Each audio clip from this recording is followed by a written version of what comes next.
Nauunahan ko na nga kayo na wala talaga kayo makikita na linis serya dito. Ngayong araw kasi pupunta kami ng airport para bumiyahe papuntang Boracay. Yes mga mima, ito yung kauna-unahang biyahe namin na sasakay kami ng eroplano kasama ang mga bata. Medyo kinakabahan nga ako kasi lagi nilang sinasabi na ayaw nilang sumakay sa eroplano dahil natatakot daw sila. Pero aba, tignan nyo naman, ayan at ang aga nila nagising dahil excited sila. Pagdating namin, ayan at pumila na lang din kami tapos nilabas lang namin yung boarding namin at pinakita yung mga ID. Sa mga bata na walang ID, birth certificate lang na Xerox ang dala namin. At ayan, habang naghihintay kami ng flight, itong si Nathan nanonood na ng mga eroplano na dumadaan sa harapan niya. Alas 12 pa yung flight namin pero sobrang aga namin dito kasi mahirap na baka matraffic kami. At na rin pala kami ng pwesto at lumapit na kami sa sasakyan naming eroplano. Mga ilang minuto nga lang, hindi pa nagiinit yung mga paa nila sa playground. Ayan na tinawag na kami para sumakay. Medyo may kaba at excited ako ng mga araw na yan. Sinabi ko naman sa inyo, ito yung unang beses na sasakay ako ng eroplano na kasama ko yung mga anak ko. At ayan, pagpasok namin, pangiti-ngiti lang ako dyan pero ang kaba, grabe na.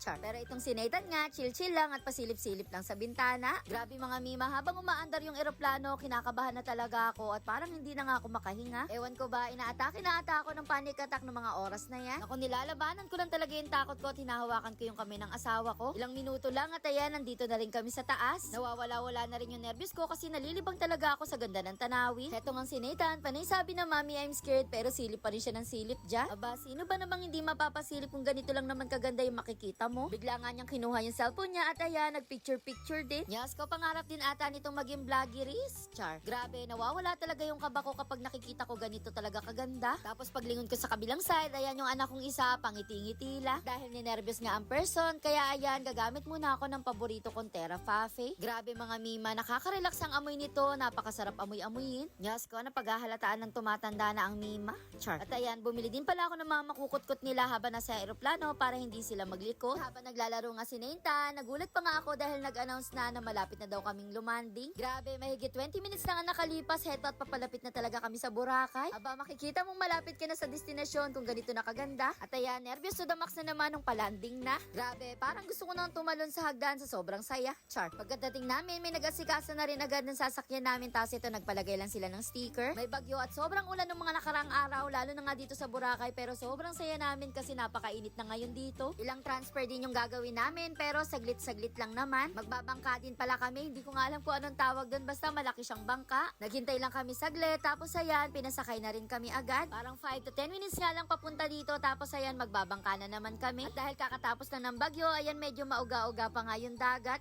maalon pala. Pero konting-konti lang naman, hindi ka naman mahihilo. Nung makasakay naman kami, heto, tinanap lang namin yung number tapos ayan, umandar na rin yung bangka. Sobrang saglit lang din kami dito sa bangka, mga 5 to 10 minutes lang ata. Pero pag speedboat nga daw, saglit lang pero 2,000 daw yung babayaran mo. Ito na nga mga mima, sa wakas nakarating na rin kami. Konting kembot na lang, makakapagpahinga na. Pagkatapos ng bangka, sumakay ulit kami ng van papunta dito sa aming stayan sa Paradise Garden. Pasok pa lang sa kanilang lobby, napakaganda na at napaka-welcoming. Meron silang bilihan ng mga souvenirs, ng mga pang-swimming, tapos may pa-welcome drinks. 3 days and 2 nights nga pala kami magtatagal dito o kaya sobrang excited talaga ako. Sobrang asikaso din ng kanilang mga staff kasi hinatid talaga nila kami. At heto na nga, syempre, meron tayong pa-room tour. Pasok ng pinto, sa kanan na side, makikita mo yung napakalaki nilang kusina. Ay grabe, room lang yung binook namin pero bahay ata tong binigay sa amin. Aba, tingnan nyo naman kasi meron pang pa-dining table dyan, tapos merong malaking TV, king size na bed na sobrang comfy, tapos meron pa silang pasupa. Ang gaganda rin ng mga lamp nila, parang Bali style lang. Grabe, sino ba namang hindi makakapagpahinga kung ganito kaganda yung tutulugan o stayan mo? At heto, ipapakita ko naman sa inyo kung gaano kalaki yung CR nila. Grabe mga mima, kasi laki ng bahay namin yung CR na meron dito. Yung shower, pwedeng-pwede na kaming matulog buong pamilya. Nakaka-relax talaga yung ambiance ng kwarto na to. Bukod nga sa sobrang laki na ng buong kwarto, meron pa sila dyang paberanda. Dahil mahaba-haba na nga itong video,